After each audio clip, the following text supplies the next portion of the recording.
Okay बच्चों, अब ये आज मैं लेकर के आई हूँ आपके लिए question number 6 exercise 1.1 class 10th real numbers. Explain why 7 multiply by 11 multiply by 13 plus 13 and 7 multiply by 6 multiply by 5 multiply by 4 multiply by 3 multiply by 2 multiply by 1 plus 5 are composite number. हमें इसमें explain करना है कि ये composite number क्यों है। तो आप अगर इसको सॉल्व करते हैं, ये दो पार्ट्स में क्वेश्चन गिवन है। तो अगर हमारे पास फर्स्ट पार्ट ये गिवन है 7 इंटू 11 इंटू 13 प्लस 13, तो इसको हम कैसे सॉल्व कर सकते हैं। इसको सॉल्व करने का सीधा सा तरीका है, composite numbers are those numbers which have more than 2 factors.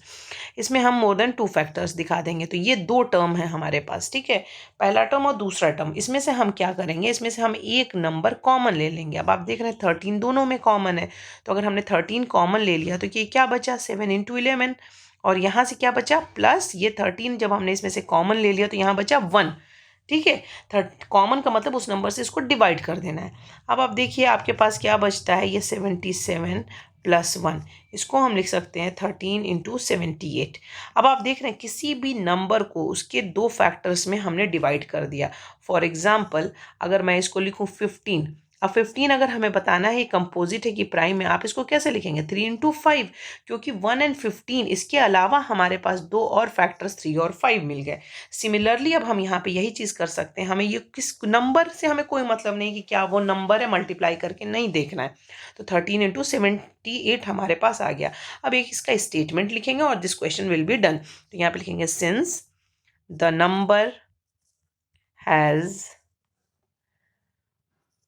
more than 2 factors, कौन से 2 factors, 1 and the number itself, therefore 7 into 11 into 13 plus 13 is a composite number, ठीक है। तो इसको हम डायरेक्ट लिख सकते हैं मोर देन 2 फैक्टर्स। कौन सा मोर देन 2 फैक्टर्स, 1 एंड इटसेल्फ के अलावा जो हमारे पास दो फैक्टर्स आ गए, वेदर दे आर प्राइम और नॉट प्राइम, उससे हमें कोई मतलब नहीं है। दो फैक्टर्स हमारे पास आ चुके हैं, तो वो हमारे पास क्या हो गया 1 और इटसेल्फ के अलावा, तो सीधे सीधे हमारे पास हो गया कंपोजिट नंबर से। जैसे कि अगर सपोज करिए 18 है तो 9 2 9 एंड 2 को मल्टीप्लाई करते हैं तो 18 आता है, वैसे ही ये भी है। आइए इसका सेकेंड पार्ट देखते हैं। ये गिवन है 7 into 6 into 5 into 4 into 3 into 2 into 1 plus 5। अब इसको भी बिल्कुल वैसे ही करेंगे। दोनों में हमारे पास क्या कॉमन दिया हुआ है, अब आप देख रहे हैं कि इसमें और इसमें 5 इज कॉमन, ठीक है। तो 5 कॉमन ले लिया, अब इसको मल्टीप्लाई करिए आप, ठीक है। अब आपको ये मिला, अब यहाँ पे क्या मिल गया +1, क्योंकि 5 कॉमन ले लिया उस नंबर से आप इसको डिवाइड करेंगे, अब आपको ये मिल गया। इसको जब आप मल्टीप्लाई करेंगे, इन सबको जब आप मल्टीप्लाई करते हैं तो आपको मिलेगा 1008, ठीक है। तो ये आ गया हमारे पास 1008 प्लस 1, तो ये आ गया हमारे पास 5 इंटू 1009। तो अब आप देख रहे हैं कि दो फैक्टर से किसी नंबर को किसी नंबर को हम किसी भी दो नंबर के मल्टीप्लिकेशन में हमने डिवाइड कर दिया है।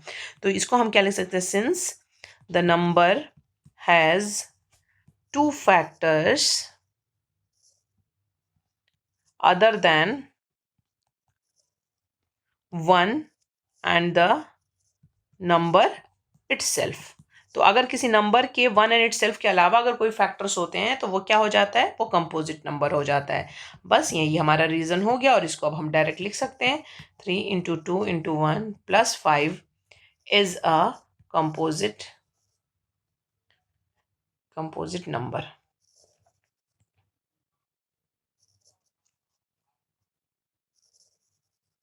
ओके बच्चों, तो अब इसके बाद ये दो हमारे क्वेश्चंस हो गए। अब बाद में हम लोग क्वेश्चन नंबर 7 करेंगे।